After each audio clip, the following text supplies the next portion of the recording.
Good morning to all of you guys. Now we are moving towards the daily newspaper recording.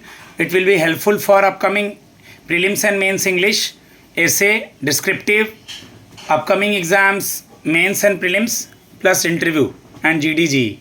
Okay, अपना sequence देखते जाना, बिल्कुल relax रहना, रटना नहीं है, रीड नहीं करना है, समझाना है. Okay, start. Very good morning.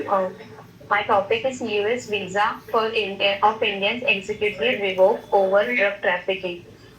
इस आर्टिकल में यूएस ने इंडिया में होने वाली जो नार्कोटिक्स ड्रग्स है ट्रैफिकिंग हो रही है उसके अगेंस्ट एक बड़ा कदम उठाया है. कुछ मंथ पहले ही मतलब इस आर्टिकल में बताया गया है कि कुछ मंथ पहले ही दो इंडियंस ने यूएस से फेटानिल प्रिस्कर्स की मतलब स्मगलिंग के आरोप लगाया गया है. फेटानिल जो प्रिस्कर्स है एक केमिकल है जिसका यूज फेंटानिल नामक पावरफुल मतलब ड्रग्स बनाने के लिए किया जाता है. दिल्ली में जो यूएस के जो असेंबली में जो है मतलब उन्होंने बोला है कि कुछ इंडियंस हैं जो या बिजनेस एग्जीक्यूटिव्स हैं कॉर्पोरेट लीडरशिप के हैं उनके वीजा को कैंसिल किया है और फ्यूचर में उन्हें वीजा मतलब देने के लिए भी मना किया है. उन पर इलीगल ड्रग्स का जो इंग्रेडिएंट्स यूज होता है उसके स्मगलिंग का आरोप लगाया हुआ है और उन्होंने बोला है कि इसका असर उनकी फैमिली मेंबर्स पे भी होगा.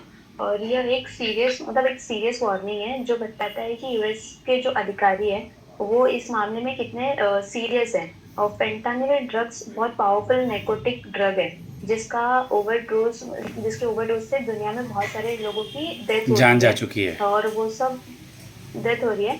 और ये सब ट्रम्प एडमिनिस्ट्रेशन ने यूएस के जो डेंजर ड्रग्स के को सुरक्षित करने के लिए ये कदम उठाया है. और यूएस असेंबली के जो मतलब हैं उन्होंने क्या नाम है उनका जायन एड्ज्यूज ने बोला है कि ये लीगल ट्रैफिकिंग को रोकने के लिए मतलब उन्हें इंडियन गवर्नमेंट से भी हेल्प मिल गई है और सपोर्ट कर रहे हैं इंडियन गवर्नमेंट्स भी और इसको रोकने के लिए वो बहुत स्ट्रिक्ट नियम बनाएंगे. तो मोस्टली इस आर्टिकल में यही है कि जो ट्रैफिकिंग हो रही है उसकी वजह से यूएस ने इंडियंस के कुछ वीजास को कैंसिल किए. Good, very good. Next. Good morning, all of you. My topic is EPFO's passbook light to provide easy access to PF detail. EPFO Employees Provident Fund Organization ने एक नई facility launch की है जिसका नाम है पासबुक लाइट. अब member को अपना प्रोविडेंट फंड का डिटेल देखने के लिए अलग से पासबुक पोर्टल में लॉगिन नहीं करना पड़ेगा. इस पासबुक लाइट से मेंबर इजीली अपने पीएफ कंट्रीब्यूशन विड्रॉल और करंट बैलेंस को देख सकता है. Union labour minister Mansukh Mandaviya इन्होंने कहा कि पहले dual login system password delay और सिंक्रोनाइजेशन प्रॉब्लम की वजह से लोगों को दिक्कत होती थी लेकिन अब ये सिस्टम कंप्लेंट को रिड्यूस करेगा और ट्रांसपेरेंसी को मतलब बढ़ा देगा. जब कोई एम्प्लॉय अपनी जॉब चेंज करता है तो उसका पीएफ अकाउंट नई कंपनी के पीएफ ऑफिस में ट्रांसफर होता है फॉर्म 13 ऑनलाइन के थ्रू. ट्रांसफर के बाद एक ट्रांसफर सर्टिफिकेट जनरेट होता है जिसे एनेक्जर के कहते हैं. पहले ये एनेक्जर के सिर्फ पीएफ ऑफिस के बीच में शेयर होता था और अब मेंबर को सिर्फ रिक्वेस्ट करने पर मिलता है. लेकिन अब मेंबर अपने ही मेंबर पोर्टल से डायरेक्टली एनेक्जर के को पीडीएफ फॉर्मेट है डाउनलोड कर सकते हैं. इसके साथ ही मेंबर अपना ट्रांसफर स्टेटस भी ट्रैक कर लेगा. मतलब इसमें यही बोला है, इसका कंक्लूजन यही है कि एपीएफओ का नया स्टेप मेंबर के लिए बहुत कन्वीनियंट है. अब पीएफ डिटेल और ट्रांसफर सर्टिफिकेट दोनों इजीली ऑनलाइन अवेलेबल हो जाएंगे. इससे कंप्लेंट कम होंगी और टाइम बचेगा और पूरा प्रोसेस ट्रांसपेरेंट और यूजर फ्रेंडली बनेगा. गुड, वेरी गुड बेटा. कुछ ऑर्गेनाइजेशंस के मैंने नाम हेडक्वार्टर्स भी याद करने के लिए कहे थे. हेडक्वार्टर्स एंड यस्टरडे मैंने बोला था तो और उसके नेम वगैरह भी. Okay, next Tanvi. तो हाय एवरीवन, मेरा आज का टॉपिक है equities over last 1 year the case of time correction. तो ये जो आर्टिकल है ये इक्विटीज पे बेस्ड है कि जैसे कि स्टॉक मार्केट जैसे चलती है उसके बारे ये में. मनी वाइज पेज का बोल रही हो क्या? मंडे कल वाले का नहीं ना, उसके पहले वाले का? नहीं कल वाले का. अच्छा, मनी वाइज पेज का. Yes sir. इसके पहले के भी टॉपिक है ना तुम्हारे पास? सेबी वाले हैं. ठीक है, कंटिन्यू. तो इसमें इंट्रो में बता देती हूँ कि इसमें बोला है कि एक चीज होती है टाइम करेक्शन और एक होता है प्राइस। तो प्राइस जो होता है, जैसे कि प्राइस एकदम से गिर जाता है या प्राइस बढ़ जाता है, तो उसकी जो नॉलेज होती है सबको होती है कि जो स्टॉक मार्केट है या फिर इक्विटीज की जो मार्केट है उसमें प्राइस गिरता और बढ़ता रहता है, उसको लेके सब पेशेंस होते हैं कि कोई बात नहीं कि प्राइस गिर गया या फिर बढ़ गया। लेकिन जो टाइम करेक्शन वाले पॉइंट आता है उसमें होता है कि जैकेट चले जाते हैं या फिर एक एक साल 4 4 5 5 साल निकल जाते हैं और प्राइस जो है कॉन्स्टेंट होते हैं या फिर डिक्रीज होते रहते हैं और एक स्टेगनेट पोजीशन पे होती है, उनको बोलते हैं कि स्टेगनेशन इन्फ्लेशन आ रखी है। वो लोग बेयर नहीं कर पाते हैं, वो समझ नहीं आता कि अब वो उसमें पेशेंस खो देते हैं उस टाइम पे। तो अभी इसमें ऑथर ने ये बोला है कि लास्ट 1 ईयर से जो इक्विटीज की मार्केट है वो स्टेगनेशन पे चल रही है, मतलब वहाँ पे टाइम जो करेक्शन है वो चल रहा है। इसमें कुछ डेटा भी दिया हुआ है कि ऐसा नहीं है कि पहली बार हुआ है कि टाइम ऐसे रुक गया है, जो इक्विटीज की वैल्यू है वो डाउन जा रही है। इससे पहले 1992 का एग्जांपल दिया गया था कि तब भी ये 45 ईयर तक चली थी। 1998 का एग्जांपल दिया था कि तब 2007 तक चली थी ये वाली स्टेगनेशन। ये आती रहती है हर 10 साल बाद में या 20 साल बाद में, ऐसा सिचुएशन आती है कि टाइम वाला ये टाइम करेक्शन वाली चीजें आती है।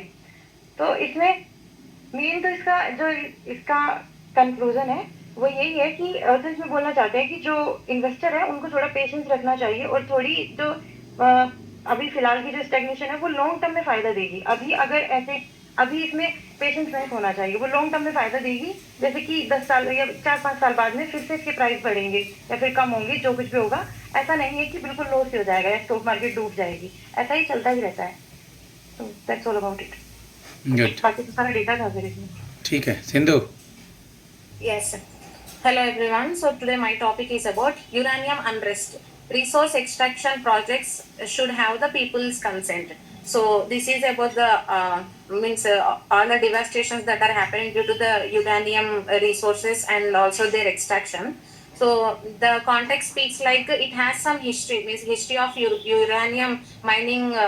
It has some history, like the legacy of the environmental damages and also the health crisis and cultural destruction as well. So they are particularly like they are particularly for indigenous and also for tribal communities, and they are disproportionately affected by all the extraction of these industries and all these energy priorities and so on. Means there are many reasons for this, but majorly they have found that extraction of these industries and also the energy priorities are the main reason for this. And the people are facing the health issues, and some are in some areas there are some environmental damages that are happening. So some historical injustices that have happened due to this approach are like environmental contamination, like past mining operations have left behind the immense radiation, radiative actors, and also the wastes in the toxic wastes, so that are contaminating all the land and also the crucial water resources for generations. Means it has been happening for few generations, and this have resulted in the extensive groundwater contamination, and that are causing severe health issues for the residents also. And one more thing is devastating some health consequences. This was also in news until this was also in news means for the very long time, like for the decades mining companies and also the governments are failing to inform that indigenous workers of who are facing the health risk and all. So they are associating with all this radiation exposure. So as a result, all the miners and their families are facing the elevated lung diseases, lung cancer, the damage, kidney damages, and other illness as well. So they are ignoring these indigenous rights also. Like uranium deposits are lying on the traditional lands of indigenous people. So in many cases, so these communities were excluded from decision making or their concerns also, and that were ignored. So this is leading to environmental and also the health injustices. Like previously we have told, they are facing many health issues like lung cancer, liver damage, or kidneys damaged like that. So that was happening, and the consent based approaches, what are the justifications that can be done through all the decision makers, like it has to be the self determination, like FPIC. So they align the right of the self determination, and also they recognize the people that have the right of control on their political, social, and also the economic destinies. So this will be the practical expression of this right. And they have one more solution, one more approach is also there, like mitigating the risk. How this can be done means, community members possess like traditional ecological knowledge, so that will provide invaluable insights into the project's potential risk and also their impacts. And many sustainable and safer project designs also can be consulted through local populations and all. So I'm ending like means in the conclusion, what I can say is uranium unrest is the historical issue. That means it is surrounded like this. This is surrounded by extraction of projects in a direct consequence. So this has the power in imbalancing the priorities of industry and also the national interest. Means where all the community rights and also the environmental safety has to be prioritized. And for the resource extraction, it should be considered like a ethical and sustainable manner, so that the people who are mostly affected must be the center of the decision making process, and they have to mandate the FPIC. So that ensures the community like they neither cost of exploitation without the means without the benefit, without giving the benefit, or they can choose like long term harms also. So Good. this will be the end.